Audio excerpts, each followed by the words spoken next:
All right. Welcome to the show. Thank you for having me. So, first of all, let me just make sure that we're recording everywhere. Before you do that, am I framed all right? Miss Can you can Obsessive you about angle can you angle it down? You have a little too much headroom. Miss, I know you are, I know how much of a control freak you are, so I want to make sure that everything is like framed as well as it can be for you.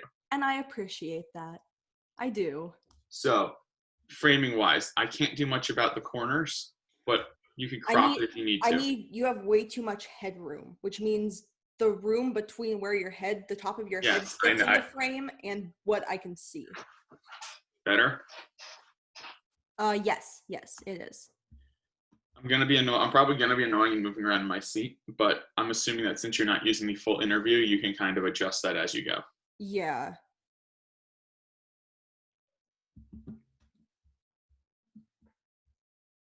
All right.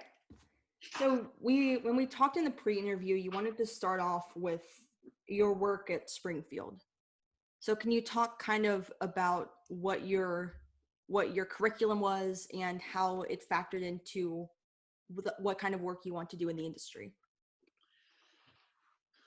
So with Springfield, I got to do a tremendous amount of work. I was fortunate enough when I went to Springfield that I kind of had a head start doing my undergrad at West Virginia in sports psych. So I kind of had a head start. But a lot of the work in Springfield that we did coursework wise, as well as applied work wise, so doing the work wise, was really counseling based at first. So my first class at Springfield was a counseling class, not a sports psych class, not a kinesiology class. It was a counseling theories class. And that set the tone for everything else we're going to do. My first performance psychology class was athletic counseling. So it was then taking counseling skills, not mental skills, and teaching you how to apply them with athletes and clients that you're working with. And that really framed how my journey at Springfield, my journey as a professional would go, because that's the lens I take now. And it's a lens that has been really, really helpful for me going forward. Did a lot of that counseling based work early, learning how to build rapport, learning about different populations. And then from there, we started adding in the performance psychology piece. We had a counseling for enhanced performance piece. Again, you're seeing a trend here, which is a true sports psych class.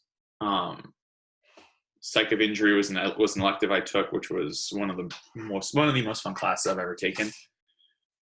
And then through that that semester, I had a class called adventure therapy, which was unbelievably great and really useful in a lot of the things that I've done, including program design, debriefing, and really just helping my clients get the most out of the work we're doing. Because anybody can do an icebreaker, anybody can do a team building activity. But as a profession, what makes us good at what we do, it's how do you design it, how do you run it safely, and how do you debrief and build the reflection and facilitate that reflection that helps lead to long-term change, helps them buy in. That's kind of what that class really helped me solidify. Then my last semester was building onto that, where I was all building on that through different coursework and specifically different populations, diversity courses, advanced counseling skills, and all kinds of other things like that, ethics, to round you out as a professional. So what kind of work did you do at West Point? We were talking about biofeedback and sleep and relaxation and vision training, and I just want to kind of lay all of that out. So West Point was a trip. First of all, when you show up on post, the first thing that happens when you first see a cadet and you're not in, even if you're just obviously not a cadet, is you start getting called sir, and my fellow interns were getting called ma'am, and it was the biggest trip that you'll ever have the first couple of days. And that was in itself just a very weird experience. But in terms of applied work, the main role that we had was facilitating the egg chairs and what we call our kinesthetic lab.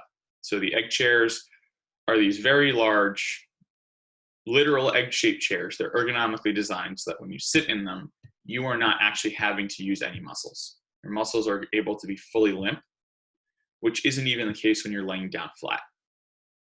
because your arms are still straight or in some level of straight, and there's pressure being put on your body somehow. They have armrests they're angled. The whole thing is angled. They're actually meant the way the top of them is shaped. They have speakers in them, but they also help cancel out the noise surrounding you. Footrests, all that stuff. Then what makes those are fine on their own. But what we then do is have these relaxation scripts. So they're basically autogenic training and imagery scripts that are meant to help facilitate relaxation. Then in the pre-COVID times, we have these M waves, which are biofeedback and heart rate variability monitors. We then attach to the cadet's ear, and we start it, and then we start the track. And they close their eyes, they go along with the 10, 15-minute guided imagery script, more autogenic training script, while they're going through the biofeedback hardware. Once they do that, they come back out, and we can actually show them how relaxed they are. Or if there's parts where they spiked and then went down, we can say, hey, what happened here? And it's like, oh yeah, at some point my phone went off and I heard it, or I just kind of started to lose focus. And you can very much see, oh, you're relaxing because your heart rate variability is increasing, and then it drops. Which means that all the focus that you had on your relaxation, just the calm, shifted. So that's one of the big things. That was half of the big stuff that I did. The other half was facilitating what we call our K-Lab, or kinesthetic lab. In there, we did things like vision training with what's called a Dynavision board. And and they're awesome pieces of technology. They're starting to get a little dated now, but they still work great. Basically, this board is this large, probably 5.5, maybe 6 feet wide, probably 5.5 foot wide board, by 5.5 high, that is on a adjustable base. You stand in front of it, and it's got little squares and concentric circles around it that light up. In the middle, just above the middle circle, is a little LED bar that'll count you down. It will also flash lights. What this is meant to do is measure reaction time for whoever's doing it. So you would stand, and the goal is, in whatever pattern or mechanism you're using it for, how quickly can you hit the lights? You can have the lights up there for 5 seconds, or you can have them up there for 1/4 of a second, 1/10 of a second. So it's a really great tool that I found to really frustrate athletes. So I have a hockey player who'd come in, and he would be stressing, and he'd be like, oh, I just want to work on something. Okay, great. He's like, oh, let's do Dynavision. I've done this before, whatever. And then we were talking a little bit, and I figured out some of the things that he was struggling with. I was like, okay, you're struggling with kind of maintaining your focus, staying in the moment, staying present. Okay, I can't put you on skates in the rink right now, but I can stress you out by pushing your limits on this board and creating that stress response. Because the stress response that he gets from me pushing him a little bit on that board is the same thing that he would get theoretically on the ice. You're going to get the same response from it, or similar responses. So then you can use that to train the response, train him to breathe, train him to keep his mind where he wants it to be. So I had a bunch of different ways of measuring that. And you can tell when that's going because you're getting instantaneous feedback on how long it takes to react. We had some other stuff in there too, but the rest of that wasn't used as much as the Dynavision board. The rest of it was kind of more sporadically used by different people. That's really cool. So can you kind of break down the difference between tackling athletes at the professional level versus at the collegiate level versus youth athletes, and how you would kind of implement the same skills at those 3 very different life stages? So the nice thing about the youth and collegiate level is that at that point, most of them have had about the same amount of experience with performance psychology. And that leads into arguably the biggest difference, which, having worked in pro sport, especially in pro baseball, I would venture to say almost every single player I worked with on that team who had any kind of minor league service time had experience with a sports psychology person, a mental skills professional. that's a credit to the work that people like Angus Mumford, Brian, and others, and Charlie Mayer in Major League Baseball have done over the years to do great work there and make it so it's mandatory for every single major league organization to have a sports psych professional in the clubhouse at the major league level, which is now trickled down to the minor league level. My biggest challenge going into there, though, was I was trying to teach a basic skill, and most of them had done it already. And then it's then alternating and trying to figure out now, okay, not just the skills, but why do they need to know the skill? How do they make the skill a little more complex or a little more deep? So it's not just we're doing imagery today. It's now how do we use this? Why do we use this? Where do we use this? When do we use this? Instead of leaving it a little more open-ended for later. Having more depth, having more focused skills for these guys, because that's what they wanted. That was the big thing. Now, when I'm working with high school, college, youth athletes, it's most of them have had very little to no exposure to the field. So then it's the difference in working with them, the difference in the skills is not actually the skills themselves, but it's how I'm presenting them. The only difference in the skills would be college athlete has a couple hundred people at their game, maybe a couple thousand, depending on the level of athlete. Youth athlete has mom, dad, and about 40 other parents, 50 other parents. So the pressure is less external pressure, it's more internal pressure. And adjusting in that regard, but the skills are very often staying the same. It's just the presentation of the skills and how I'm relating it to them. Life experience is a huge thing that you have to work off of in a lot of ways, and just younger athletes don't have that as much. They don't have the experiences of failure, especially if they're high-level athletes at a youth level.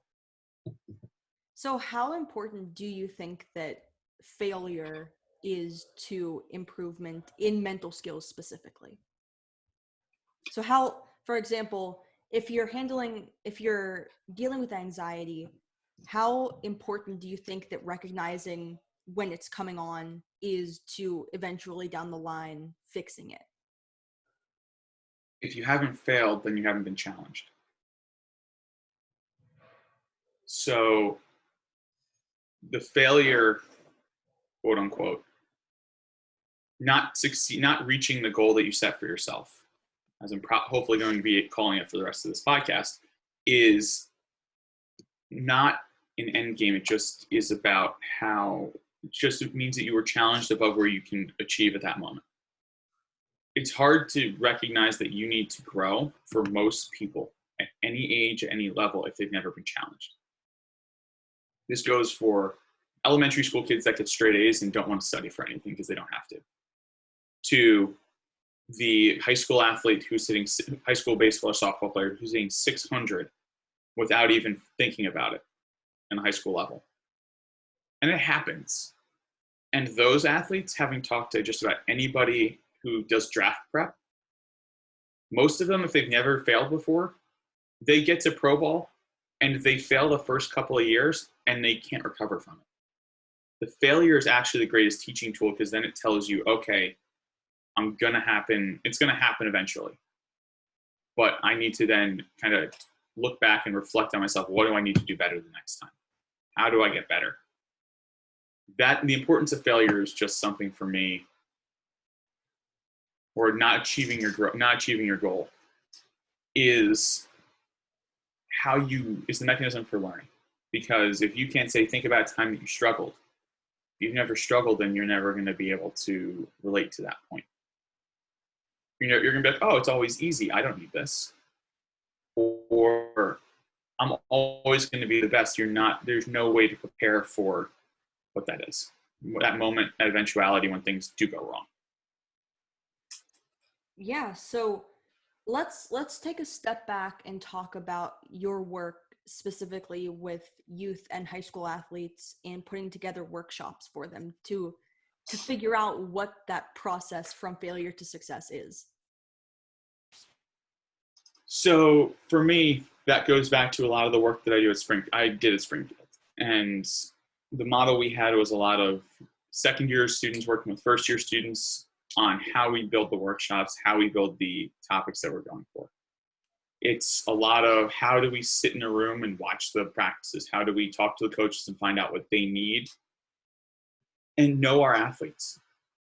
When I'm working with the football team at Springfield, I'm not at practice every day, but I have the same group and I know what their struggles are as we talk. When we talk to them, we have this rapport that we built. High school is the same thing. When you go to those practices, you see what their struggles are. You talk to them, you find out where they're at, and that helps inform the workshops you're in. So you can do, in the beginning of the season, you're not going to frame something for fatigue as much because, oh, I'm feeling great. Even the 3-sport kids in high school level, oh, I'm feeling on top of the world. I'm not tired really. I'm good. And then you get to the middle of the season, get to the back end of the season, and everybody's beaten up. Everybody is sore. Everybody is hurting. They're tired. For this, one of the sports that I worked with in wrestling, they're all just, their bodies are tired because they've been having to make weight at times. They're just gassed. And you can then frame these activities to meet where they are as well. So you have this topic, but then you're also able to hit a subtopic. And one thing that I did, one of the example of this was I did a self-talk workshop, very simple self-talk workshop, but it was one of the best ones I think that I've done just in terms of how it turned out, where I had them all on a make weight day. I talked to the coach before and he was like, yep, it's going to be make weight practice, conditioning practice. I was like, great. They're going to be gassed. Let me hop in at the end. And I normally go at the beginning because they're present, they're there, they're not exhausted. But on this day, I went at the end because I was really hoping that they were just going to be exhausted, mentally, physically tired, to illustrate the point of the workshop.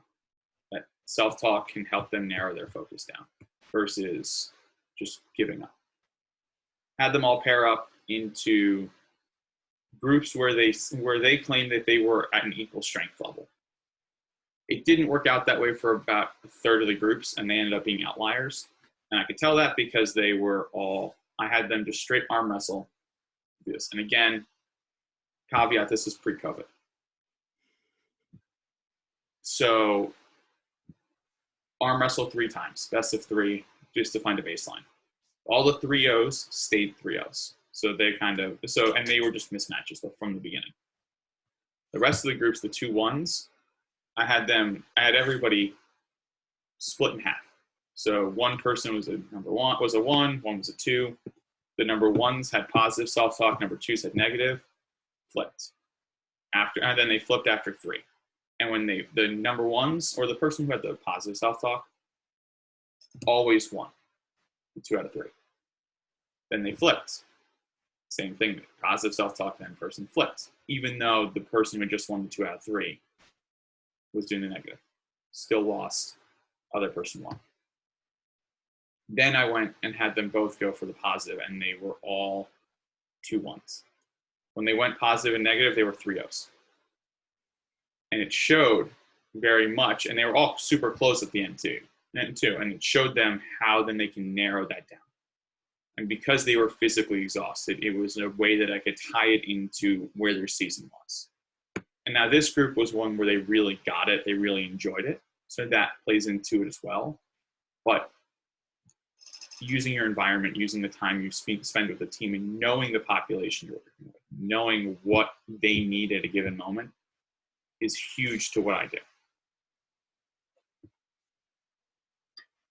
So can we talk about how to handle the other side of fatigue? So your body's breaking down, you're exhausted after the season, but you're used to handling that kind of just muscle exhaustion. Can we talk about the mental side of fatigue and how to simultaneously handle physical and mental fatigue? So that actually kind of ties. So that's a great question. So there's a bunch of models. I believe it's the Anderson model is one of the main ones in injury psychology, where it actually shows the prevention, or the antecedents, I should say, of sport injury. One of the largest ones is psychological stress or fatigue, in part because stress and fatigue take your attention away from the sport And when you lapse your focus, that's where, if you're in a contact sport, you're going to get hit. You might get hit hard because you're not paying attention. You turn your head, all of a sudden you run into somebody, or somebody hits you hard. Think football player who takes his eye off the ball for a second and gets clobbered. In baseball or softball, or quite frankly, any sport, you take your mind off the play that you're at. If you're a pitcher, your mind lapses, your mechanics lapse. All of a sudden, you could be hurting your arm. So that happens a lot there, but also just the stress because you're not recovering. Part of the research I did at West Point under Dr. Nate Zinsser was involving sleep. Specifically, the fact that most of these cadets at West Point, and this applies to a lot of athletes, unfortunately, at every level past high school, is that they're not sleeping enough by far. 70% of the HGH that your body produces, the human growth hormone that's naturally produced within the body, happens in the first 6 hours of sleep. So when you have college athletes, you have pro athletes, you have high school athletes who are not sleeping 6 hours a night, they're actually not getting back to the baseline. They're just not. So then every day they're starting at a percentage lower. That's on top of the not sleeping, the stress that you get from not being fully recovered, psychologically, among other things. So when you're dealing with that fatigue on the physical side with the mental piece, it's just narrowing it down. You got to just learn to narrow it down as much as you can, because you can't do much in the moment if you're exhausted from 3 weeks of hard exams. But what you can do is just really try and narrow down. That's what I teach my athletes. Especially for wrestlers, it's a particularly challenging but easy thing to do for them, because they have three or four rounds of bouts, depending on the level they're at, and they're wrestling for no more than 7 minutes at a time. Listen, narrow it down for these 30 seconds. As that round is coming to an end and you're feeling it, narrow that focus down and just hang in for 30 seconds. Stay here, be here, and then when that bell rings, breathe, let it go. Release it all, almost like clenching your fist and then just letting it all go for the time being. Then you can, if you need another round, you got another round going, then we refocus.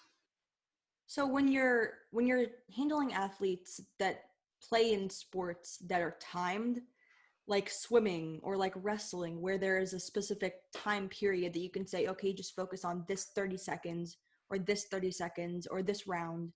How do you handle that with sports that aren't timed? Like, for example, soccer, where you have this expanse of a half. How do you funnel that time in to specific moments? So you don't use time. It's play to play to play. So you have a responsibility. Shifting your focus from responsibility to responsibility is the way I like to think about it. And when I work with referees, with soccer referees, it's the same thing. It's, where's your focus here? Okay, now where's the next place it has to go? And keeping it on the 1 or 2 jobs that you have at that moment. Because in any sport, you've got a responsibility at any point. Whether you're a left fielder in baseball, or you're a left back in soccer, or a left winger in lacrosse or hockey. It's constantly just, what is this thing I got to be doing now? Knowing what you need to do, and just being focused on that thing. Because at the end of the day, when you're tired, that's the first thing that goes, is your focus. You can be a step slow, but as long as you're there, then you're going to be okay. Because when you talk to any coach, they are okay. Physical mistakes and being tired, being a step slow happen. It's the lapses, the mental lapses that would happen are the things that that drive every coach crazy for the most part. So controlling those and minimizing those by keeping your focus in certain places is the goal. Because you can't undo or can't prevent the stress and the fatigue symptoms from creeping in. It's how do we minimize them as much as we can in the moment that we are.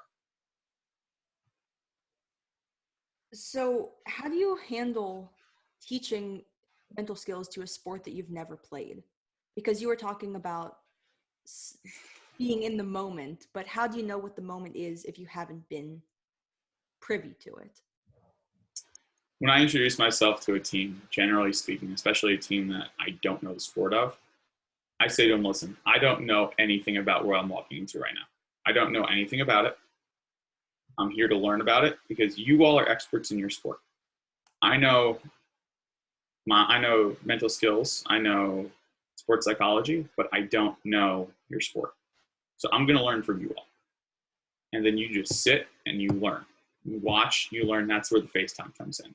That's where being a really good observer and asking questions and asking stupid questions helps. Because you ask the stupid question, say, listen, it's going to sound like a dumb question, but asking the question shows that you care, especially if it's something you're watching. I would talk to our cheer coach all the time because that's when I was working with wrestling, I was also working with cheerleading. And those made for some fun days going from West Point to either cheerleading or to wrestling because there's a very, very large dichotomy between what those days would look like. Between a bunch of people who are just a bunch of really locked in wrestlers who you'll walk in and then they won't notice you until they go to grab water, depending on what time I'd walk into practice, or the cheerleaders who I'd open the door and my name would get screamed at me by like 6 of them. No matter what was going on, unless they were in the middle of their routine, then when they came off of their routine, then I would get my name screamed. Just very different environment, but you learn those environments by asking questions, by being there. You figure out who are the people. You can start a conversation with someone by asking, hey, what's going on here? How are you grabbing her foot? What are you doing specifically when you're trying to grab her foot? Where's your head at when you're at the top of this, when you're at the top of the pyramid and you're trying to keep still? Like, where's your head at? What are these things going on here? Talk to the coaches, ask the dumb questions, because then it helps you start conversations, but it also allows them to humanize you, because you're not some high and mighty person. It's this person cares enough to ask me these questions that I may or may not have been asked before, because people grow up in that system, that environment, and you don't know. I once asked a gymnast, how can you just fly through the air like that, like on uneven bars? How are you, like, how? And she laughed at me and she goes, we just do it from so young. We're just taught, we just don't learn to be afraid of it. And I'm like, and I sat there going, well, that's a trip, because I look at this and think to myself, nope. Every day, just nope, I couldn't do it. But they can, and you learn from them where their past experiences have been, just from little simple conversations like that.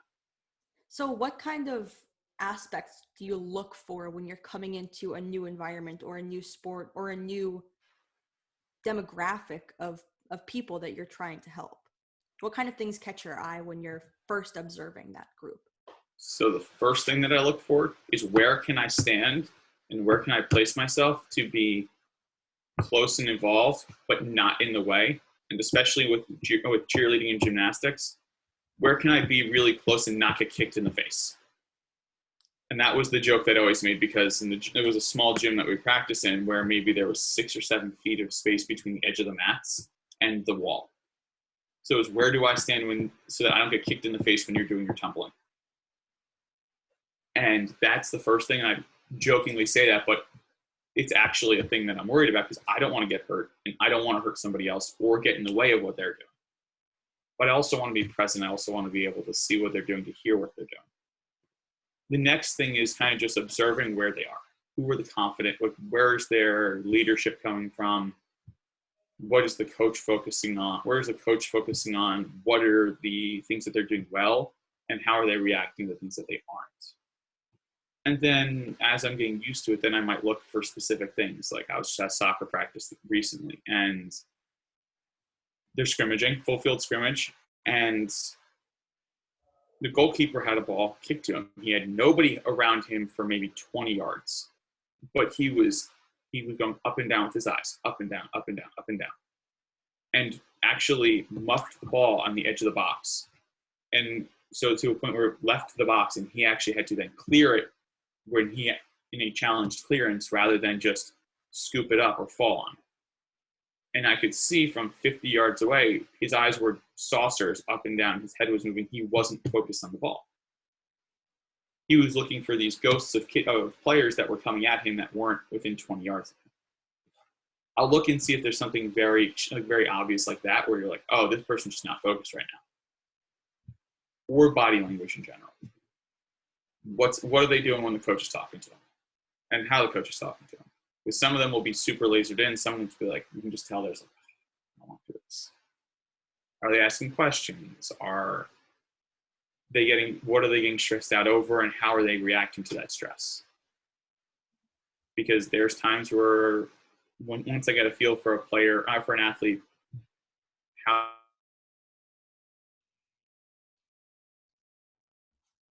Joe, I can't hear you.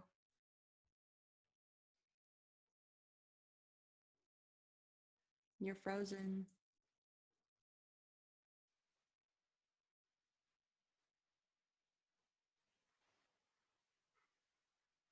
did you lose my audio there, or are you good? Yeah, I did. I lost a little bit of the end of your sentence. I was gonna say you froze up, so I was like, Yeah. Okay.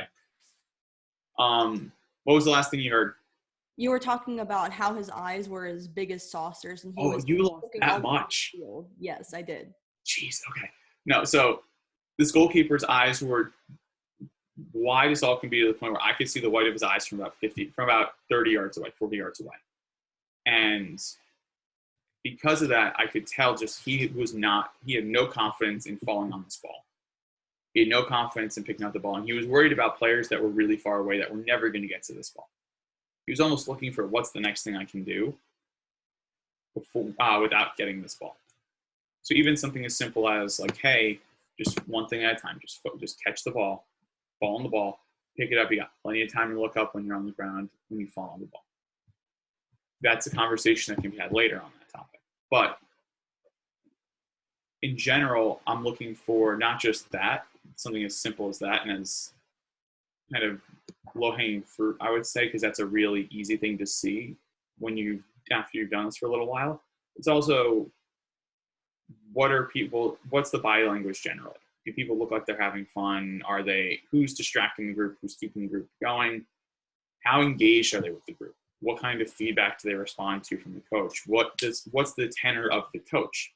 Because if the coaching staff is very hands-on, if they're responding well to what the coaching staff is doing, I know that's a communication method that I can use that's going to be helpful for me.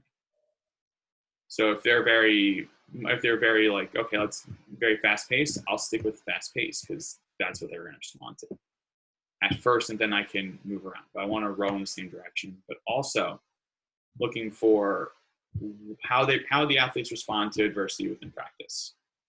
When there's teammates that are fighting, when there are people who are messing up continually, especially in a team sport, how are the other teammates who are directly responsible for that person relying on them? And when they're relying on them, how are they responding to those continued mistakes? Do they spiral? Do they shake it off? Is there physical body language and physical indicators that can tell me, oh, you're about to go off on this person?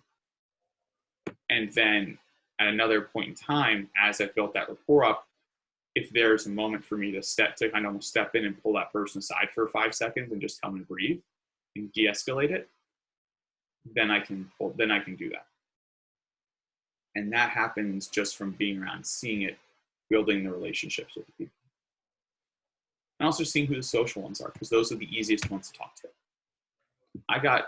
When I was working with the gymnasts, I had no ability to talk to any of them really, just because I didn't know them, I didn't know the space. And quite frankly, as the only male one of the only 2 males in that gym, not really my space. I was very conscious of that, especially the time I was doing that was right after the Larry Nassar stuff came out. I was very cognizant of what I was doing and where I was. But there was 1 or 2 gymnasts who just talked to me. And because of them, I was able to be able to expand the conversations to a bunch of others. And that's the other thing I'm looking at it for. Who wants to talk? Because those people will talk to me all day long. And you start to build those conversations up. So once you have built the conversation up and you're feeling really confident about the dialogue that you're creating with an athlete, how do you know when you've had a breakthrough? How do you know that they're really taking in and absorbing what you're saying and implementing it into their lives? Will they tell you, or is it more of an observation from your perspective that you see, okay, it's working? They'll show you, they'll tell you, generally if they like, hey, try this and let's talk next week, isn't a line that I'll use. So I had a wrestler who just, this kid is a sponge. I actually still see him every so often around. He's a sponge. He will take any information that you give him and he will implement it however. And it was awesome to see, because I said to him, hey, told him about the sleep research I was doing. He was like, okay. I saw him, that was Monday. I saw him on Friday and he was like, Joe, I feel so much better already. I've been sleeping like 10 and a half hours a night. And I'm remembering everything that's going on. He was a junior in high school at this point. Sleeping 10 and a half hours a night as a varsity athlete. So incredibly smart dude in general. But he looked at me like, it's like life changing. And that particular athlete was one who was very often just come back. I'd say, hey, try this and get back to me next time I'm in. Or if I saw Monday, Tuesday, get back to me Friday. If I saw him Friday, get back to me Monday or Tuesday, whenever I was with that team again. And he would. And I always try and be like, hey, tell me how this works. And I always do that exactly for what you're saying, though, because then I get the feedback later of, did this work or do we try something else? And with his case, especially with the sleep thing, he told me that, and there was one of the 8th graders that was on the JV team for wrestling, was right next to us when he told me about this. And that kid then asked, oh, what is this? And he got into it. And there were a couple of them that started to go from this just because they heard this conversation from somebody that they respect on the team. I had another example where we had one girl who was just balking, cheerleading, doing her tumbling routine. She had twisted her ankle up, the meet, probably 2 or 3 weeks prior, and they had tried to cut down the tumbling because it was end of the season, but they were still trying to tighten it up for when they went to nationals and down in Florida. And she couldn't do it. She couldn't do it. She literally was sitting on the mats crying. Talked to her, gave her this feedback. And rather than just telling me, so I gave her this one thing, gave her a quick little reset and just like almost like a breath cue and a focal point cue to use right before her routine or right before her tumbling pass in the routine. And every single time after that, starting with the time where she first did it, she would find me wherever I was, make straight eye contact with this ginormous grin. And sometimes just a little subtle thumbs up, like right around like waist height. And that, without words, told me all I needed to know. And that was like you got it. And sometimes it's just, sometimes they tell you, hey, it's not working, and we fix it and we go. But that's the kind of communication I want to build with them, because I don't know everything. But let's figure out what works for you. Yeah, so what's your favorite kind of person to work with? The person that like that gymnast, you'll be able to tell exactly when they're able to get it in their head. I guess we'll dive into, is it a gender thing? Is it a sport thing? Is it an age range thing that you're seeing every single athlete is just really getting this? Or is it more general? It's a culture and rapport thing. So this was great. I was working with youth soccer players this summer, and I want to say this kid was 11. I think he was 11. And he was the first person I've ever had to understand why an imagery activity that I do using psychoneuromuscular theory works. Without the word psychoneuromuscular, he's the only person who has ever, between professional athletes with college degrees, college athletes, high school athletes, only person who has ever understood how it works. And he got it. And because of that, when he understood it, he was just in. He loved everything we were doing. He actually figured out the point behind 2 of my activities that nobody really gets the point of until the end, if ever. Like right away he got them. And I had to tell him, don't spoil it. Because there's like 15 other people who I need to get this through to.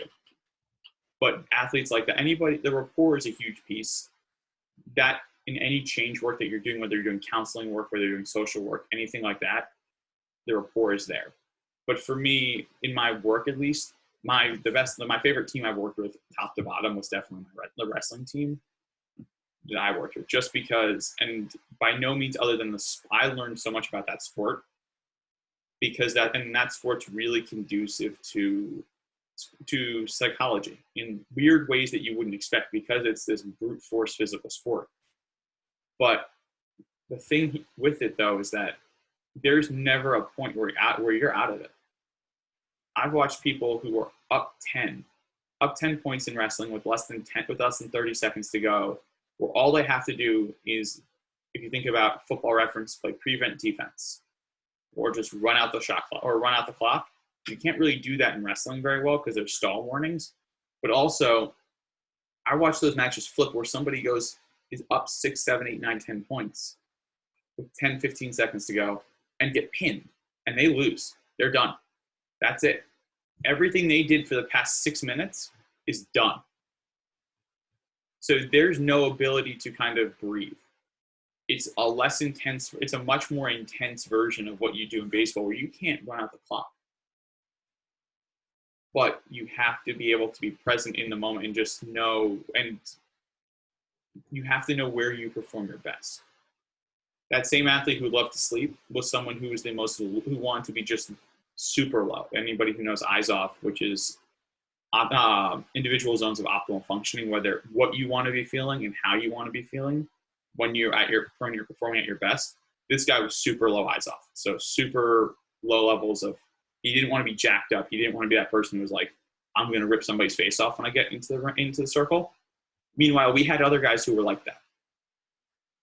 So you have to learn where you want to be. And when he sped up, he was not good. But when he was slow, when he got that other person to play his game, he was killing. He was done. The matches were done because he could get the points that he wanted to when he wanted them. Other guys couldn't control a match like that. And they needed to be more go. But that culture that was created with that group was just unbelievable, and they all wanted to learn. And that's just the culture I like to be in. I want someone who's going to want me there, and then I'm there. They know we're doing something we're going to learn. If it's just, he's here, or it's whatever. I've sent kids out of rooms because if you're not going to take it seriously, I don't want to ruin this for the other 10, 15, 20 people in the room. We're going to take it seriously. We're going to do this. This is a privilege that you're going to do this. This isn't just like, this is just an added-on thing. This is part of what we're doing. And that's the kind of environment I like to be in. Not always the case, because you can't always find perfect groups, but those are the groups that have the most success. So you were talking about this wrestler being in such a focused state. Mm-hmm. How do you manage the difference or toe the fine line between being super focused yet also anticipating what's coming next? You let them tell you where their headspace is. So everything I did with him was he was telling me where he wanted to be and why he wanted to be there. I'm sitting there, we're having a conversation after practice or after he kind of got knocked out of a meet one day, just talking about where he likes to be at, what his game plan is, how he likes to wrestle, and then talking to the coaches and educating myself about the sport. Because I still really don't know that much about it. I can watch it now and have a clue as to what's going on. Not as much now because it's been probably 6 months, 8 months since I've worked with them. And I haven't watched wrestling on TV because, COVID. And in general, there's no wrestling on TV outside of NCAA championships.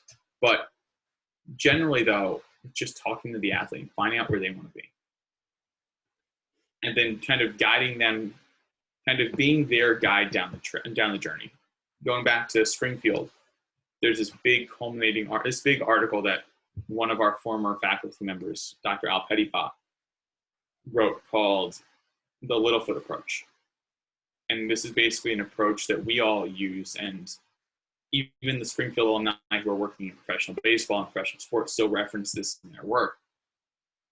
And the idea of pacing and leading. The athlete and the client is the person who's telling you where they want to go. They have all the answers, and they're going to tell you how fast they're going to get there. But you have to go, you're going with them, not going ahead of them. You're helping them navigate the road. But in reality, they're the ones telling you what direction you're going to go in. And that fits directly into what you're just talking about there. And that's how you build a rapport too, because it's not, I don't know everything. You know everything. I'm just helping you get to that point. So yeah, that's really what it comes down to. This guy was just a crazy different athlete to work with. It's a high speed sport. Someone who tries to go slow. He's trying to control the tempo, and his thinking is very much linear to this, to this, to this, to this, but having to react. And he knew those. He was a great goalie in another sport. So he had all these things, and tying all that together really helped him improve. This guy who won 2 matches his first year was a section quarterfinalist. Next year, he had been wrestling. This was his 3rd year wrestling. Jeez.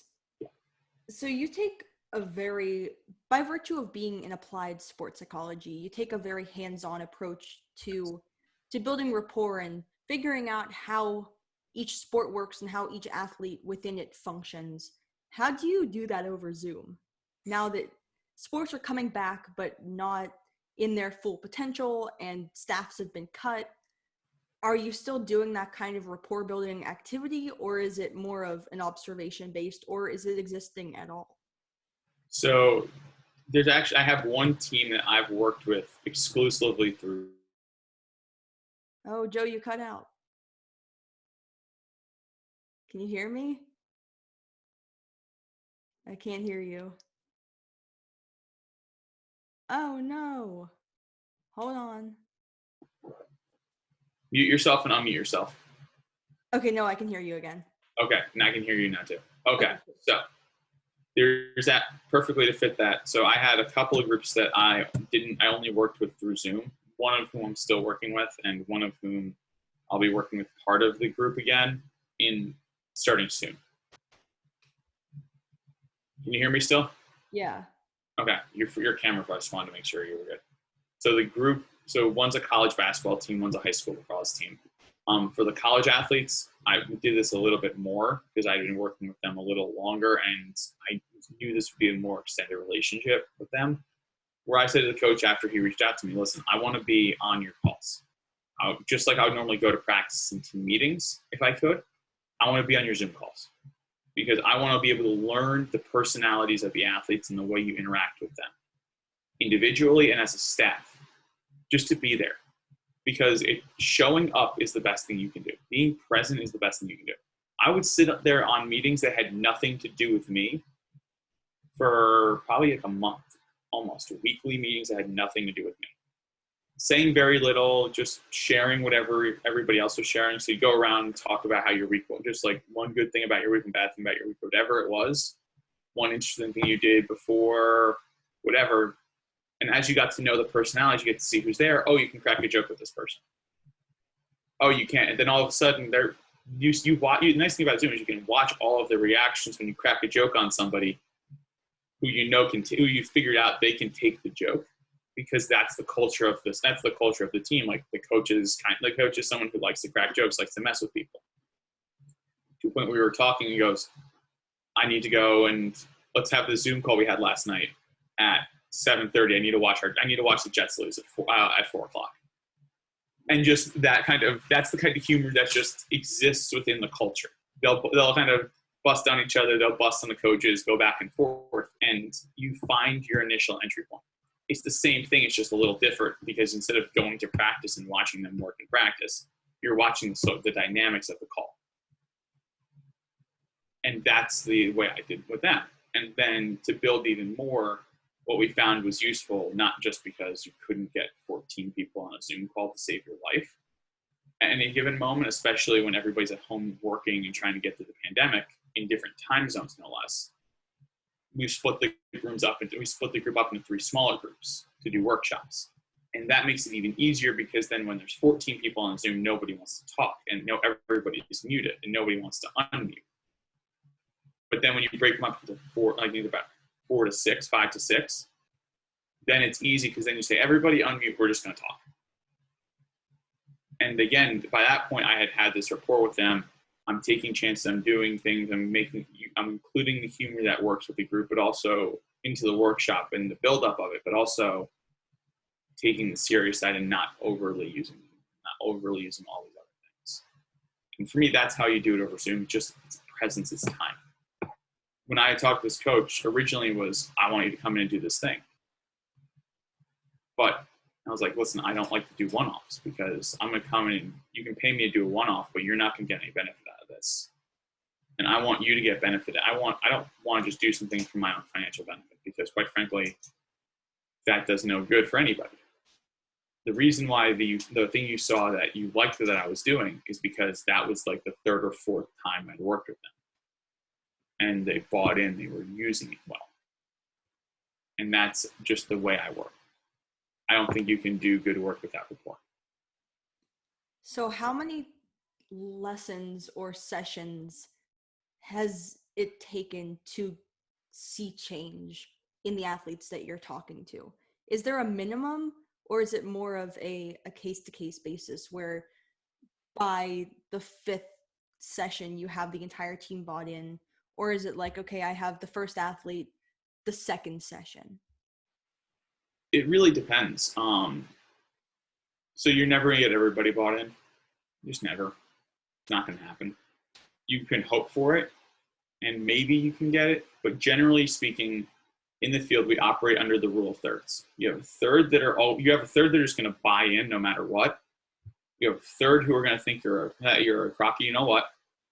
And then this third in the middle, that they're the ones you're fighting for. If you can get 2/3 of the group, 50% to 2/3 of the group to really buy in, then you can maybe start peeling off some of those that no third in.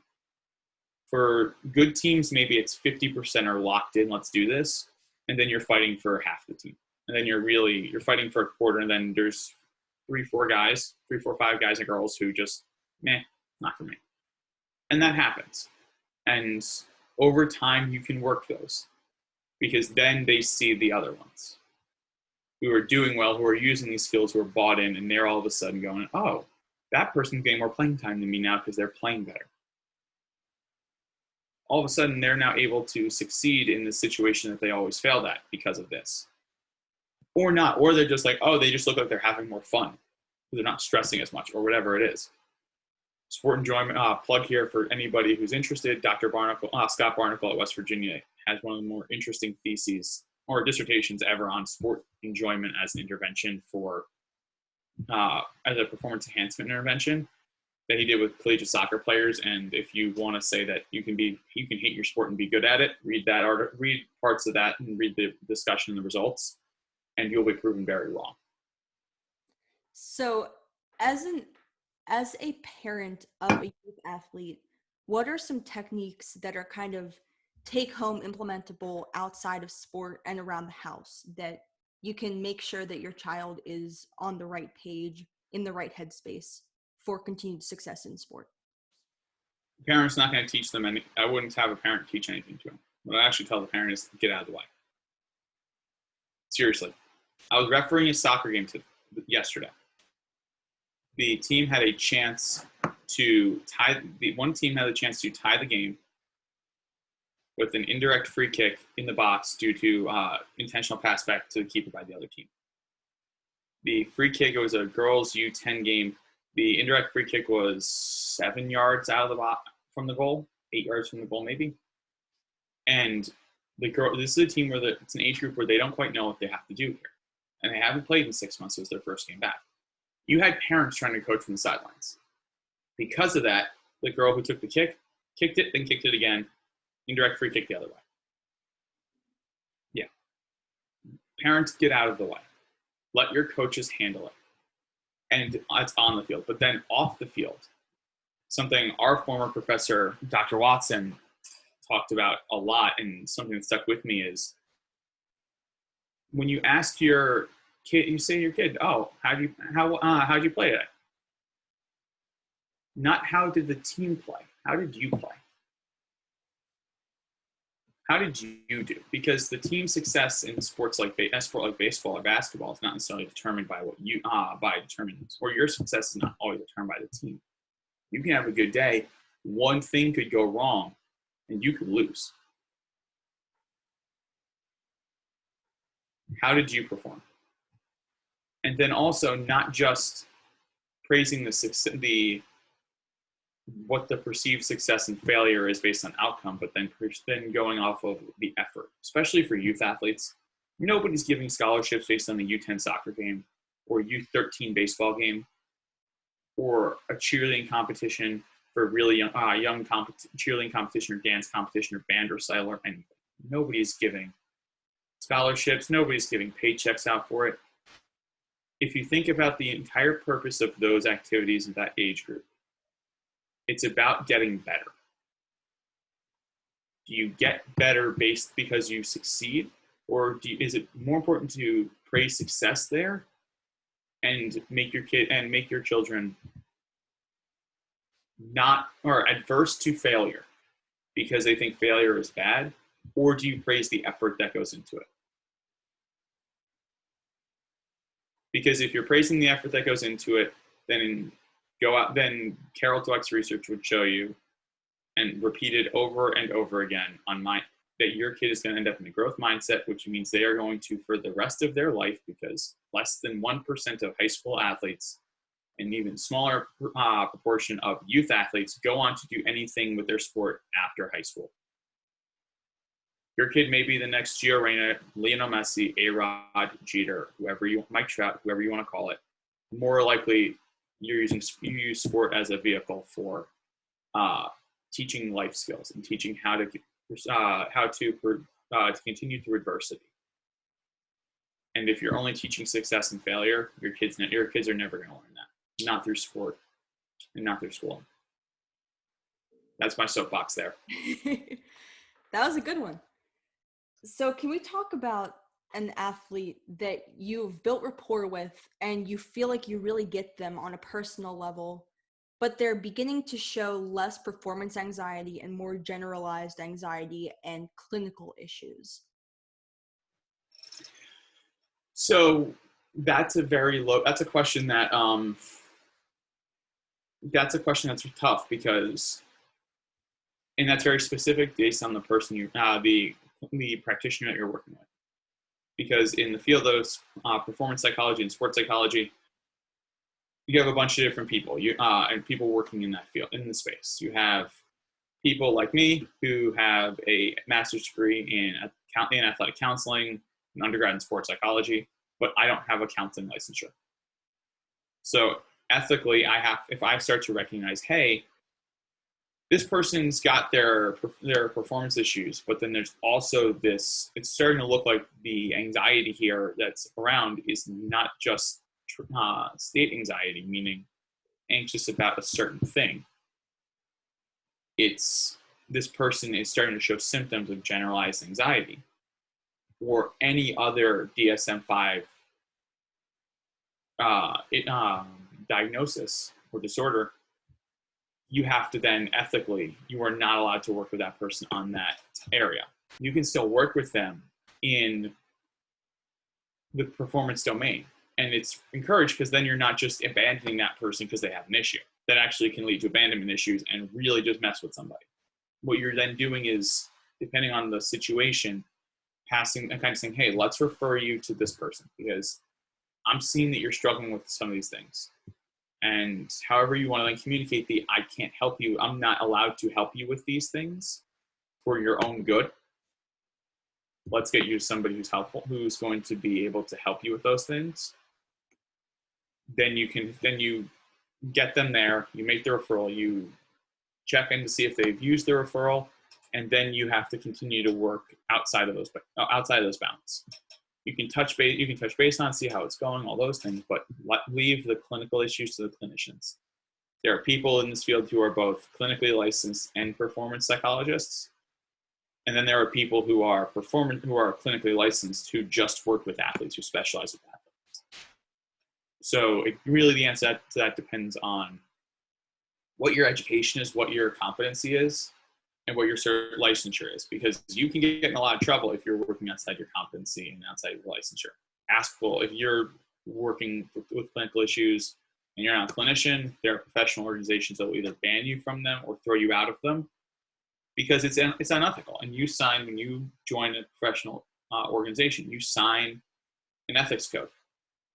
And being an unethical practitioner is definitely not a good thing for anybody involved.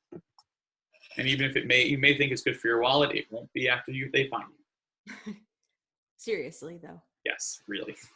So, say you have an athlete who is dealing with these kind of focus issues. Is there a way through mindfulness or other focus derived sports psych principles that you can figure out how to go about channeling or funneling their focus issue? So say like the goalie you were talking about whose eyes were all over the place. He was anticipating, but he wasn't focusing. Is there a way to change or flip that mindset? So it really just depends on the person. So in the situation, so the classic example that a lot of people use is Evan Longoria. He would, when he was with the Rays, there's video from E60, probably 2006, 2008, 2010-ish. I don't know exactly the year of it, where they did a whole interview piece with E60 did with him about his performance and his journey. And part of that, they talked to the sports psychologist who was with the Rays at the time, the late Ken Ravizza. And he talked about his routine where it was called the flush routine. He would make a bad swing, and to refocus him back, he would just go and look at the top of the left field foul pole. Now, if you go and watch a San Francisco Giants game, I mean, they're not in the playoffs anymore. If you go and once the season starts again and you watch, he'll do it still. He does the same thing still because that still works for him. There's all kinds of different things you can do. For him, that worked. Now, personally, I take more of an ACT lens, which is an acceptance commitment therapy approach. And I like to sprinkle in some mindfulness into there as well. But for ACT specifically, I would say to that person, hey, just focus on the one thing. Narrow your focus down. Know what you have to do. There are players coming at you. That's not going to change based off of anything that you do right now. So instead of being focused on these things that you can't control, focus on what you can control. The other Ken Ravizza line that is almost cliche in our field: control the controllables. I can control what happens when I fall on this ball. Focus on one task at a time, or focus on the one or two tasks that you have to do at a time. I like to think about it as basically saying to somebody, you have 100% of your focus, right? Thinking about it in bandwidth idea from like an internet connectivity side with bandwidth. If you have 100% of focus you want to put somewhere, and all of a sudden you have all these other things going on around you, they start peeling off 1, 2, 3, 4, 5, 10%. Very quickly, you go from having 100% of your focus to having like 40, 50, 60 maybe. That's not what you want because you don't have as much there. Try and just bring your focus back to the thing you have to control. Have the task at hand be your focal point, rather than having a big focal point on the field, which you may or may not be able to use because in soccer, game is fast. And there's very few landmarks that are constantly there. In baseball, the foul poles are always there. In lacrosse, you have your stick. You have usually a logo on your stick. You can draw something on your stick. In baseball, you can draw something on your bat or your batting glove, or you have the logo on your glove, et cetera, et cetera, et cetera. Soccer is harder because you don't have that. So I always just say, just know what you have to do. One thing at a time. Take the task now, then catch the ball. Catch the ball, then clear it. Especially when you're not in a pressure situation.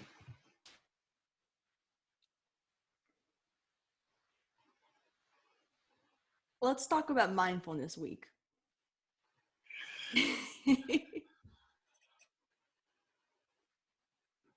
Okay. Let's just work through. We want to give the context to this here. Let's just work through the process of getting into a headspace that allows mindfulness to be effective. Now, are you talking about the app, or are you talking about actually getting into a mental place? The app, yeah. I want to talk about Headspace and our individual experiences with the 10 for 10 challenge. So do you want me to give the context to this whole conversation? Sure. So let me pull up the exact words that were spoken by Taylor really fast. because because I don't think I told you exactly how this started, but one No, sec. I just got a text and you were like, "Hey, I'm doing this thing. Want to join?" And of course, me, I was like, "Sure, Because I knew absolutely, you I'm would in." not say no to it. Um, I gotta find. I'm not a yes man, but I'm willing to give a lot of things one chance. There was no way you were gonna say no to it. I knew there was zero chance you were gonna say no to it. Um, so I basically had a. So the way this works, so I have a mutual, I have friends who I got to know through Ask named Taylor, who I've since introduced Julia to, who although you two had kind of spoken before, but not like as much, is what you've said. No, I mean, I didn't know him going into this Yeah. week. He was just a phone number. So basically, what happened here is I get a text from my buddy Taylor, and he and I have been going back and forth for a while, long enough where I basically know where his head's at. I get a text saying something along the lines of, "Hey, so so have you ever thought about introducing a mindfulness routine or something?" And I'm like, "Oh, I know exactly where it's going." So, and he starts to type another message out, and I decided to say to him, I just go right back to him and go, "You're about to ask me if I want to do about to start doing like a mindfulness thing with you." And he's like, "Yes." So he's like, "Let's try to do something 10 minutes in 10 days." And immediately then my first message is to Julia saying, "Let's do this," because if it's just he and I know myself. I know I am horrible at introducing a routine like that into my normal life. I just don't do that well unless I can find a great way to plug it in. I personally lasted 3 days, and they weren't consecutive days. But the thing though for me is I had been doing this prior, in and out. In and out. I've been doing practicing mindfulness and ACT on my own intermittently. So I know for you though, this was pretty much your first experience diving into this dive down this rabbit hole. Yeah, The it same was. with Taylor. I hadn't specifically done anything mindfulness related. It was more of a sporadic meditation kind of thing for me. So having this app that was specific to meditation and having you guys blowing up my phone saying, "Here's what I got out of today's So that's activity." Taylor. That was Taylor. I know, but I'm good at that too. So Yeah. having someone already starting that conversation and opening up that dialogue about meditation was really fun for me. And I think that's why Taylor and I hit it off immediately, because we both came at this 10 for 10 with the same mindset. You're the same person. It's hysterical. You're very similar people. Well, I'm almost finding the exact lines of the conversation because it was hysterical. I literally sat there and like, I know exactly what he's going to ask me. But with him, but that he's very gung ho about that, and so are you. For for me, it was very interesting the timing of this too, because so at the end of my time at West Point, I recently left West Point about a month ago to pursue a full time employment because I need some paycheck. I need a paycheck to live, and my time at West Point was an unpaid internship, and it was amazing. But at a certain point, you need to make money. And one of the last things I did when I was there was getting to know this new faculty member we had hired over COVID, but I had actually helped interview her when I was my first semester. I was interning at West Point, and she's huge into mindfulness. And the conversation that she and I had, because then I said, "You're this first person who I've really got to interact with on a daily basis, who who really is fully just dive into mindfulness. I want to learn some of that from you." So one of the things we talked about was this difference between mindfulness and ACT and how they're applied differently. And something that we talk about, and it's come up in this conversation, actually, and I've had to learn now after this conversation to be very, very particular about how I use the terms mindfulness and ACT.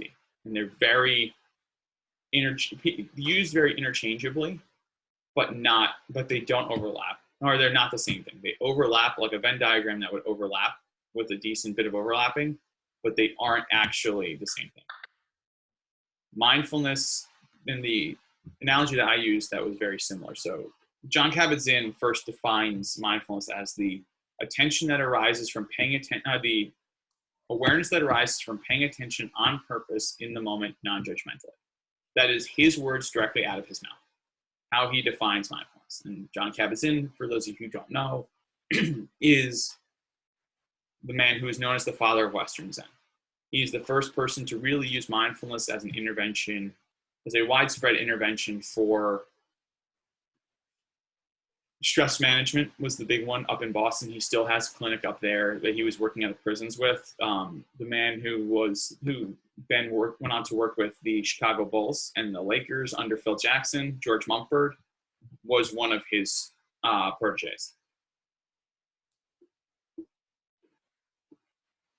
Specifically in the performance psychology world, we tend to use mindfulness as an intervention. And that is not actually how mindfulness works. Mindfulness as an intervention is ACT. The analogy that was basically we used to kind of help me process this as we were having this conversation. Imagine you're getting on the bus. Mindfulness is or you're getting on a bus and you're doing meditation. If you're getting on the bus to go somewhere, then you're doing ECT. If doing mindfulness or doing meditation is just a tool to get you to a place, or a modality or a method to get you to a place, to get you to focus better, to get you to have positive self-talk, or whatever these things are, then you're really doing ACT. If you just get on the bus to get on the bus, and you don't really have a destination in mind, you're just getting on the bus to ride the bus, then you're really working more towards mindfulness. Because there's this judgment mindfulness is just actively doing it. It's the way of life more than the idea of being able to perform better. Coming out of the Buddhism, its Buddhist roots, that is the entire point of it.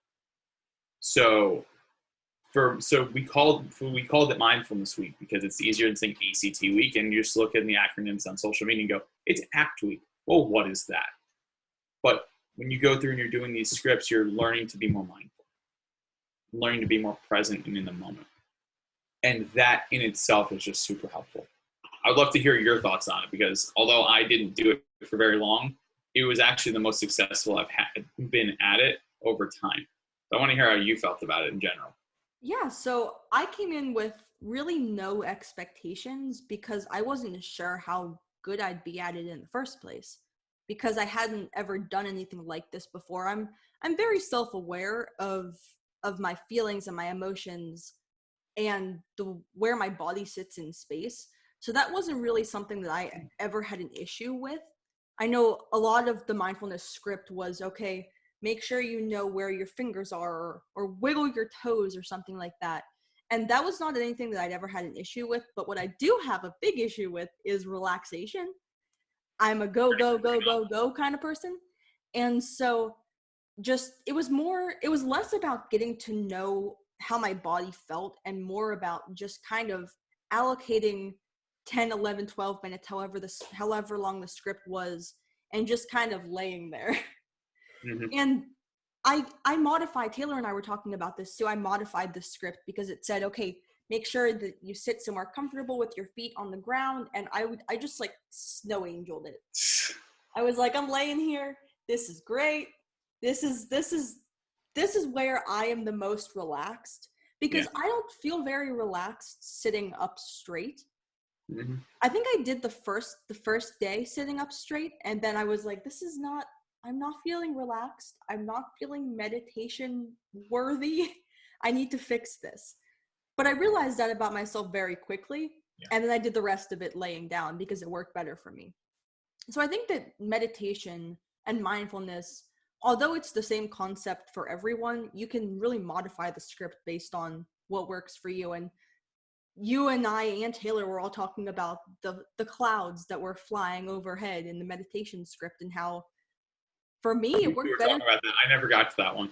It worked better so the clouds were supposed to symbolize thoughts that were running through your head, and your thought process or your mind, and the way it worked was the sky. So you'd see a cloud and you'd be like, oh, a pretty cloud, let's watch it go. But it didn't really work that way for me. So I imagine because the clouds didn't go very fast. Oh, I see. No, now that conversation makes a lot more has a lot more context now. And so I was like, you know what? We'll make them planes, Yeah, and we'll make them zoom across my conscious. that's how your brain works. Is you're 1,000 miles an hour constantly. Exactly. So the clouds were moving too slowly for me, so it wasn't applicable to the way I was practicing. So once again, I made an amendment, and I made them zoom across the sky in plane form, and I just watched the trail of cloud that followed the plane. And that was my thought process. But it's different for everyone, and I was equally as mindful of it working that way. So that analogy that they use there is actually a really awesome one that specifically goes back to a teaching directly from the Buddha himself, in terms of how we talk about our mind. We can't, and I actually said this a moment or two ago, and I caught myself the moment. I was like, that's not the right way to think about it. Mindfulness is not turning your mind off. It's not turning your brain off. It's not the idea of not thinking. What it actually is the presence, is the awareness of just knowing where you are in the present moment. The clouds going by, or the plane going by in your case, is more or less the idea of what he called the monkey mind, where we all have this monkey mind that's just constantly going, and we can't turn it off. It's always kind of running around in the background. You can't really control this crazy, like the monkey mind. Remember, from Southeast Asia, makes more sense in context that way. But it's always going, it's always trying to distract you doing different things. You're never going to fully turn it off. But what you can do is to teach yourself to quiet that monkey mind. I think about it as slowly turning the dial down on the volume of your computer or of your car speaker or of your car radio. You're not going to fully get rid of it, but you're going to turn it down. And when your mind goes there, you're not judging yourself for going there. I was telling them about this. One of the days I did it, I had a little bit of extra time at lunch during work. I did, and I sat there and I had 3 or 4 huge kind of epiphany moments about different things during that time. And I was like, okay, I'm gonna stop thinking. Okay, so this is great. I'll pick this up later. Let's get back to what I need. Let's get back to this. I'll deal with this later. And I did. And that's something that when I first started doing headspaces and meditations and things like that I struggled with. It was hard to get back in the judgment almost keeps you in the past, but just letting go. And that's really the hardest piece. And something that the faculty member at West Point talked to us about, or talked to me about, I should say, is the next step, if we were to continue doing this, is not just doing 5-10 minutes every day. It's getting deeper. It's doing 20 minutes. It's doing 30 minutes, maybe not even every day. But the idea of doing it for a longer period of time actually trains you to do it more than like running. The idea is like running 3 miles twice or 3 times a week versus running a half a mile every day, which is going to train you to run longer and to be a better runner, running half a mile every day or running 3 miles 2 to 3 times a week. And that's the idea. So if we decide to take this longer, and you want to pay for the app, because that's part of the reason we did the 10 minutes, because you can do 10-minute sessions for free with Headspace. And if you're a student, they have great student discounts. That is the next step for anybody who would want to do the mindfulness further. And I was doing 15-minute ones at West Point because I would use the egg chairs because I have them in my office. If I was having a long day, I would 100% throw myself in an egg chair for a little while. Miss those things. They were great. That's really cool. I mean, we were talking about mindfulness as a modality. So trying to implement it into your life as opposed to your athletic performance, but that it has an impact on the way that you perform on the field, on the court, in the gym. And I think that that's one thing that I garnered from our mindfulness week, was that it's not specific to sport as much as it is specific to life and life skills. And you were talking earlier about how sport, especially at a youth level, doesn't build sports skills as much as it builds as much as it sets the pavers for life. It teaches you life skills as opposed to, okay, a goal is a success and just completely whiffing the ball is a failure. Exactly, 100%. And excuse me, sports are a great analog for life because different sports measure your success, measure what success and failure is, and what the rules are of the sport are different for every sport. So different domains for everything like that.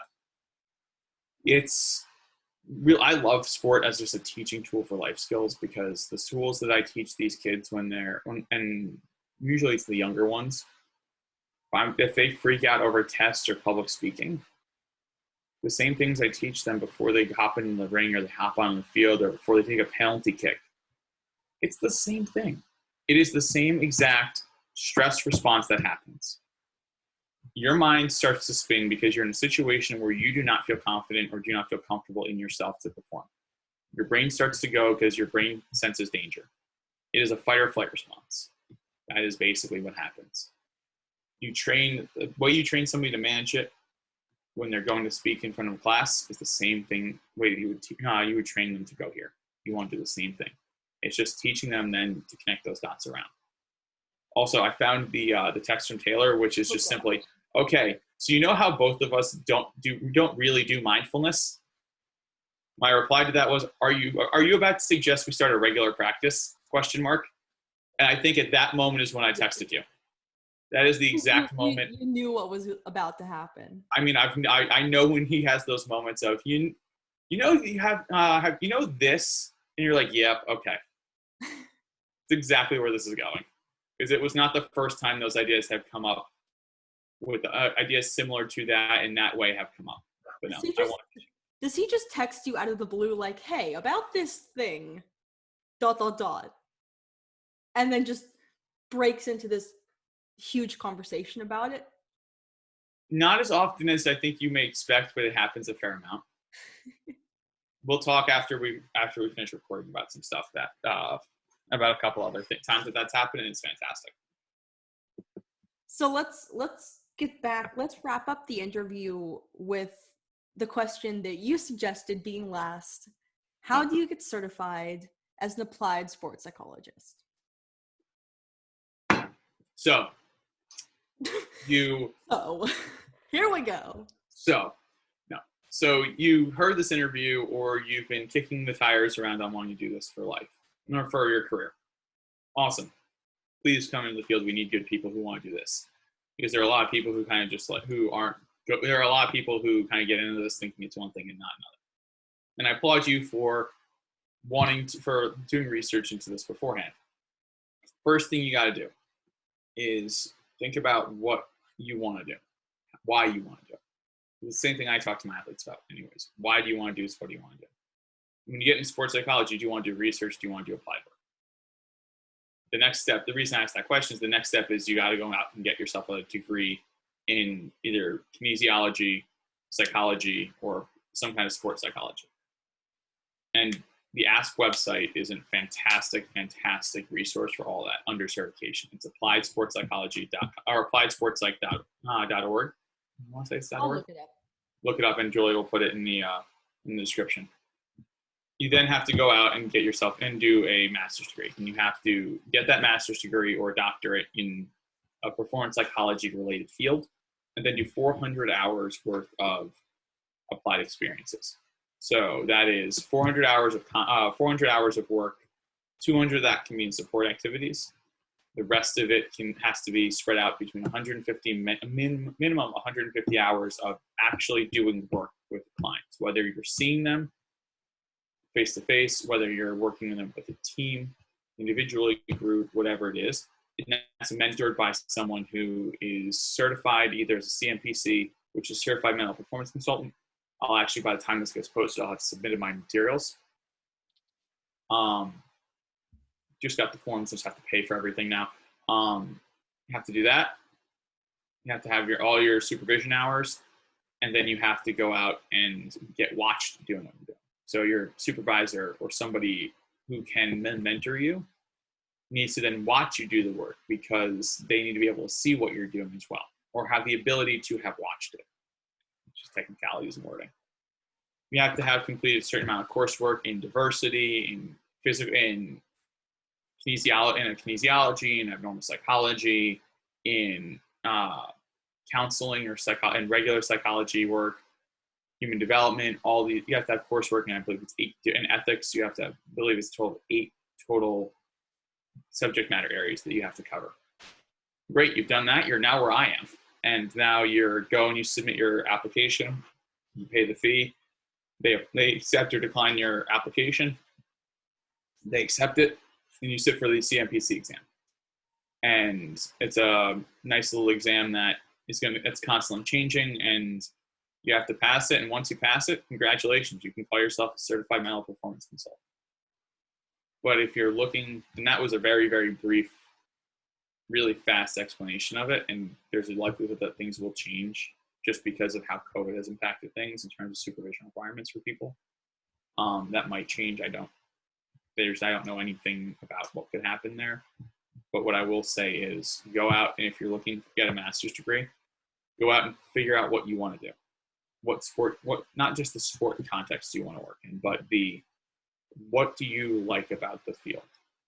And what is it that you're passionate about within the field? And talk to people in the programs. If you find someone who is really interested, if you find maybe the Springfield College program, or the West Virginia Doc program, or the Georgia Southern program, or the Tennessee program, et cetera, et cetera, et cetera, all these programs, like, oh, that looks interesting. Why don't I go there? Reach out to current students, reach out to faculty. They will tell you all you need to know about the program and what makes that program unique. If you want to also maybe do clinical mental health, there are programs like Springfield. I was close enough that I could have done it in another semester, but with COVID happening, I decided I didn't want to do remote internship, where you can get a clinical mental health license. I believe you can do that at Georgia Southern, at Ball State as well, among other programs. You can get certified to do the clinical side, so you can deal with that athlete who has anxiety, or just work as a counselor and do sports psych work on the side. All those things are things to take into consideration, and ASP has a great guide to graduate programs on their website. It's like $20. It's worth the $20 to get to the right graduate program, or to, whenever we have ASP again in person, coming to ASP with an idea of what graduate programs you want to hit, instead of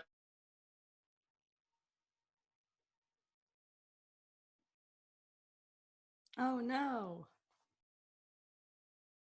Joe, come back. Can't hear you. This is the third time this has happened. what was the last thing you heard me say? Coming to ASP and knowing what kind of graduate program you want to do. So that was basically, so you missed basically nothing. Okay. It's just really helpful to know what programs you're looking for. Contact the people. The people in this field are awesome people who work in the faculty. I have not met a single person in this field in terms of someone who runs in terms of a faculty member who runs one of the programs, who is not more than willing to answer your questions and wants to help grow this field. I would just ask, if you're going to do work, please get certified. It makes all of our lives 1,000 times easier. Because there are people in this field who do the work and claim to be certified but aren't. But yeah. Are there ramifications if you get caught doing that? Or is it just kind of a slap on the wrist? So there's certain titles you can't use because they're copyrighted. Then there's also protected titles, but you can call because it's not a protected title, a protected field. Now, if you're saying that you're a sports psychologist and you're not a psychologist, oh man, can you get fined? Can you get in trouble? Because psychologist, like medical doctor, is a protected term by in most states, if not all states, and at a federal level. Some states, the term counselor is a protected term. So you can't call yourself a counselor, like a mental health counselor, if you're not a mental health counselor. If you're not licensed by your state, by your state board. So those things are where you can get in trouble. You can call yourself whatever you want, unless it's psychologist, pretty much, or has psychology in the title. But the thing I will tell you is that the people who I've met who do this work, who aren't certified or aren't in the process of being certified and aren't properly educated generally tend to not be doing good work, or not be doing the best work, or be doing things that are a little ethically ambiguous at times. Again, stories for another time. But Really ambiguous. you're That not sounds supposed to terrible. be anybody who's been an RA or been a counselor. You're supposed to be camp counselor. You're friendly with your students, with your campers. You're not friends with your campers or your students. That same idea applies to this field. You're not friends with your therapist. If you're friends with your therapist, there's a problem. But you're friendly. You don't. That's the line that a lot of times will get crossed the most. Because then then things can be taken very differently when you have that professional relationship versus a friendly relationship versus a platonic relationship. That happens a lot, and those people generally are not there are issues that come down the line from there. And that's a rabbit hole that we're not going to go down here, because that's a deep rabbit hole that we're just not going to hit down. Is there anything else that we've covered everything that I had intended on interviewing you about? Is there anything else that you feel like would be helpful to move your story progression along that we haven't touched on?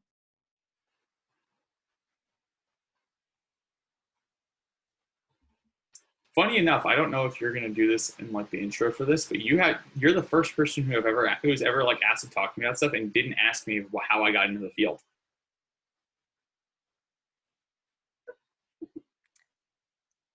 I didn't, did I? You didn't.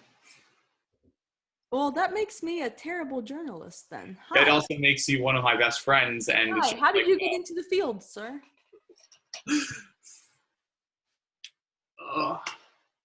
it also. No, I feel like we've talked about our origin stories in sports psychology You and I have so many times. so many times that I totally skipped over that. That's why I asked the question: were you just going to cover it yourself, or do you want me to cover it for you? I mean, I have your CV. I understand, but for the sake of clarification, maybe just a How little I've progressed in the field. That's not how I got into it. That's what I've got. That's once I started the journey, what happened. But for me, I got into it because I was one of those kids that always loved sport. And I was like, oh, I want to be a professional athlete. And then I realized, I think it's Billy Bean in Moneyball. We're all told we can no longer play the children's game anymore, being baseball. Some of us are told at 18, some of us are told at 40, and we're all told at some point. I was told about 15 years old, and I realized about that point that I wasn't going to play above a high school level anymore at that point. So I got to that point and I realized, okay, what else can I do in sport? And I thought about sport, like broadcasting and things, but at that point I had a problem where I wasn't the clearest speaker in general. And still, as we can tell in this podcast, I'm not the best. So I realized what are my other passions and what I want to do. And I love being someone who works with people, just talking to people. I was that person growing up who everybody went to just to talk to vent to advice, which you don't give in this field. But at that point, when I was in that spot, I said, hey, I'd read some books where sports psychology had been kind of tangentially referenced. Jose Canseco's book, Juiced, for all of his faults, he talks about how there very well was a psychological advantage that people had, thinking they had an advantage of taking steroids that they may or may not have had, because they assumed that they knew that they were taking these drugs, but nobody else knew that they were taking those drugs. You know that the pitcher doesn't know you're on the juice. There's some psychological advantage that comes to that in the confidence side of things, from knowing that you have an advantage that nobody else has. Now, Jose Canseco is a very questionable human being for a lot of reasons. But that moment, it was like middle school, I read that book, and I went, oh, that's really interesting. And then I grew up a New York sports fan. I'm a Yankees fan, And anybody who knows anything about New York Yankees free agents and Yankees players, we would get players, especially late 2000s, early 2010s, where good players would come to the Yankees and they'd struggle sometimes. And when you're listening to the broadcast, you're listening to media, oh, they can't handle the spotlight. Oh, they can't handle the pressure. They can't handle all these things. Well, what makes a player not be able to do that? We'd have a player come in for 3-4 years on a contract, not play well with the Yankees, and then get traded or sign somewhere else, and then they'd be better than when they left them than when they came to the Yankees, 4 years older when they shouldn't be performing as well. All of a sudden, what are these things? And there were athletes who would start to come out and talk about their struggles at that point. Started to make me go, okay, there's this field. Went out, talked to Dr. Dr. Greg Shelley at Ithaca College when I was a junior in college, which was eternally grateful for the 15, 20 minutes that he gave me after a college visit up there, where he mapped out what the field looked like. And he said, here are kind of your options. Think about what you want to go in, which direction you want to go, between psychology base, kinesiology base, or a sports science base. And there were all these different things. And he said to me, and I will never forget this, he looked at me and he goes, what do you know about archery? And my face was about what yours is. And for the people listening, you don't really know me, but for me to be speechless, Julia knows this, is not a really common occurrence. But I sat there and just stumbled over my words for about 15 seconds, and then I was like, I don't know much. I've shot a bow and arrow in like elementary school gym class, and that's about it. And he went on to say, like, knowing the sports is really helpful, and here's the thing. And that idea of, oh, I don't know it, that humbled me a lot. And I went and spoke to him. I then went to SUNY Fredonia, which is in Western New York, right out near Buffalo. And I eventually got to meet and got to know a faculty member out there named Dr. Bruce Blonsky, who I'm very grateful now to consider a good friend of mine, who I do research with. And he talked about how his program was working in sports psychology. He had an interdisciplinary program that lasted another couple of years after we spoke.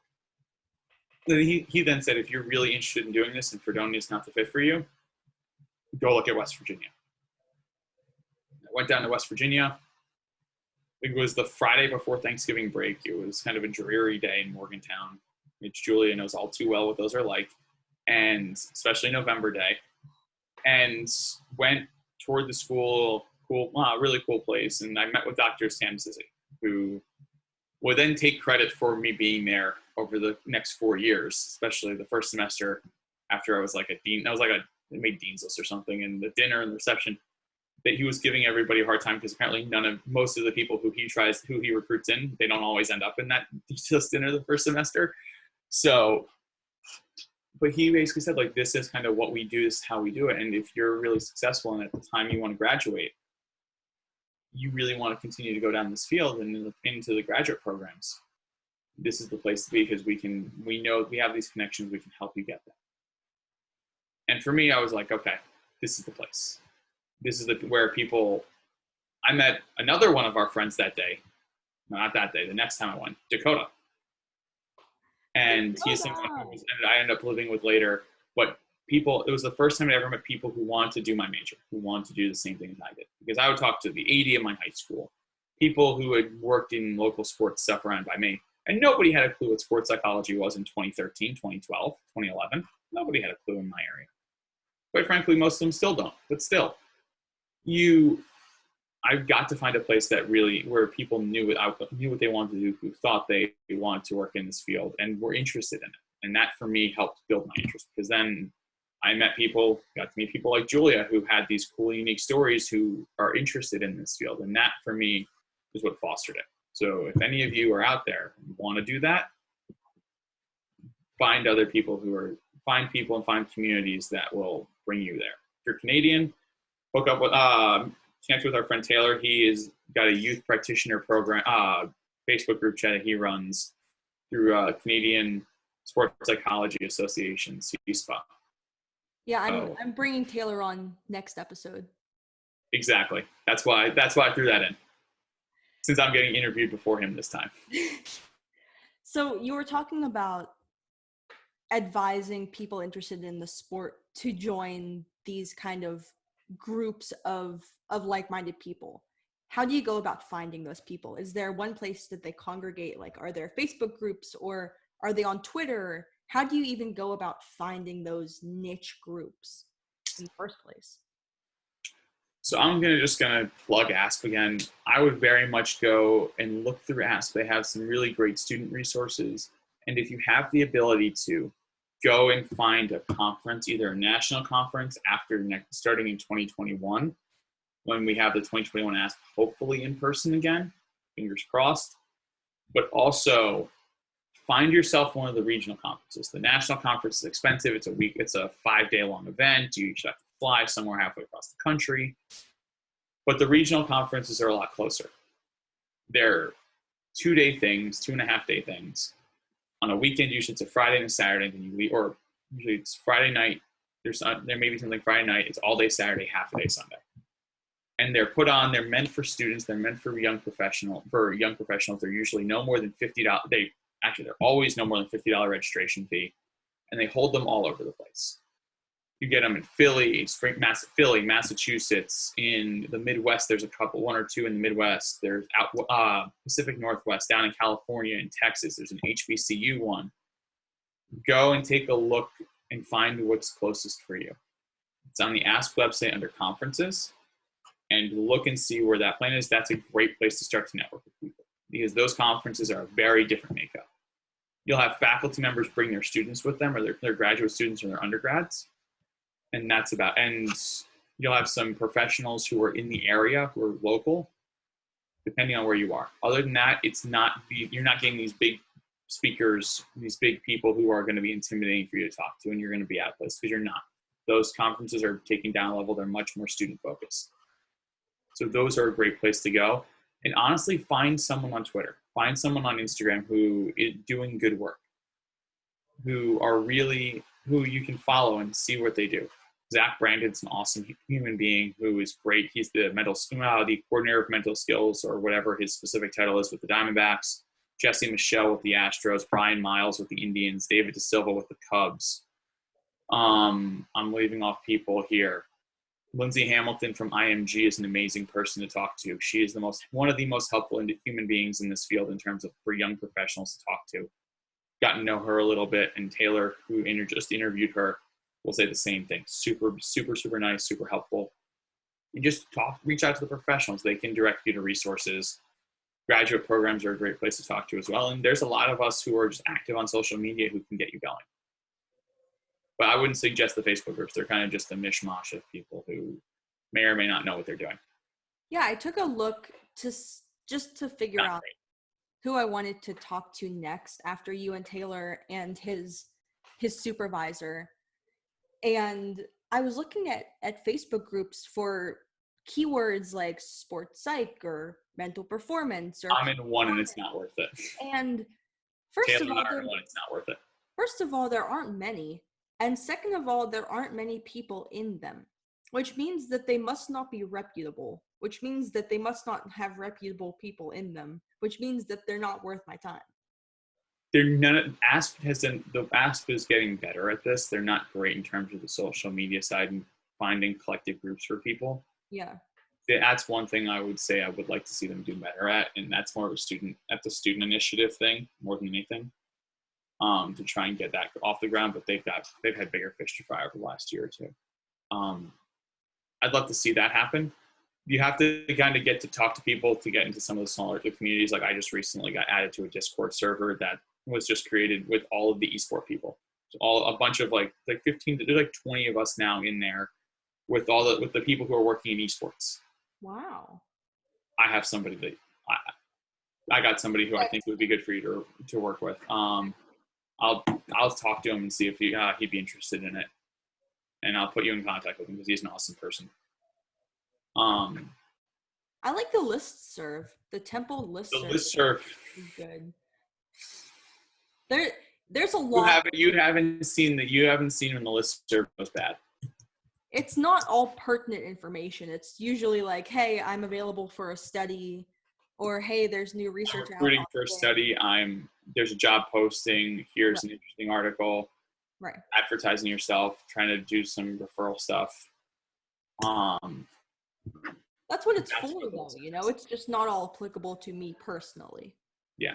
It's interesting though. There's a lot of really good stuff there, and you get to know the professional names in the field who are not faculty members a lot of times in there.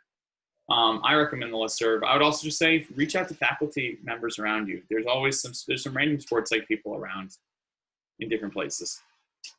At really small schools, usually you get one or two. You get one of them who may just be a professor of psychology. Yeah. Also, books are a great way to learn. Honestly, I know it sounds really corny and cheesy, but there's a bunch of really good sports psych books out there. I have a Champion's Mind.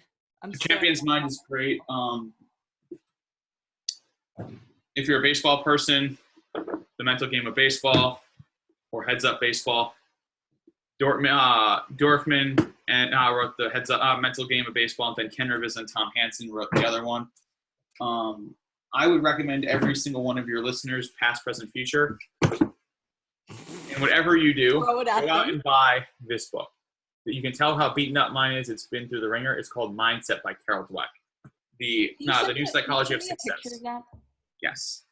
This book is one of the best books in terms of how to be good at if you're a teacher, if you're a coach, if you're a parent, if you work in business, if you have anybody under you as a man in any kind of role, read that book. I cannot stress enough, read that book, because it will teach you how to get the most out of the people you're working with. It goes back to the point we were just making before about what seems like forever ago now, about success and failure and how you measure it, and effort versus outcome, process versus outcome, excuse me. And her whole research, and she goes into it, you can also look her up on YouTube. She's got some really good clips about her research on YouTube that will change how you think about feedback and what in human development. Everything I do is informed by this book. Seriously. Worth every penny on it, and I'm going to buy a hard copy version soon because that one is absolutely beaten to smithereens. But yeah. And there's a bunch of other ones if you want to get more into the field, but those are great ones. Atomic Habits is a great book. I forget who that's written by all of a sudden. Russ Harris has got some great books with Taylor. I'm going to leave the Russ Harris standing to Taylor because that is Taylor's guy. Yeah, we were talking about books that he's read because he had that one Instagram post where he was just holding all of his sports psych books. And I mentioned that on our pre-interview, and he was like, "Oh my gosh, let me talk about that." Another reason that you two get along is because you're both ridiculous readers. I'm currently reading like 8 books at the same time, Joe. It's kind of outrageous. Right on the nose. You just made my point for me. Thank you. You are an avid reader, and I wish I was the same way. I used to be. I wish I was still. Bad habits I need to break. It's difficult to find other avid readers, especially at our age, because there's so much other stuff to worry about that leisure reading is not at the top of the list of things that occupy a day. So it's interesting to see what kind of books people in our age range are leisure reading. Is it fiction? Is it nonfiction? Is it self-help books? Is it Pause. Okay. Wait. Is there anything else you want to cover on the podcast? On the podcast interview piece? No. Do you need me to say a closing thing or anything? No, you're fine. So maybe hit the end of record so you don't have to so when you download this recording, it's not 18 years long. Well, it's already 2 hours long. An hour and 49 minutes. So I don't think that 10 more minutes is going to make much of a difference. Yeah, but you're also going to remember, you're the one who's going to have to edit this thing all down and then process it. I can't end the recording, though, of Zoom without exiting our Zoom meeting. That's actually not true at all. You 1000% can. Really? Yes. Oh, yeah, I can stop recording. Hold on. Yeah.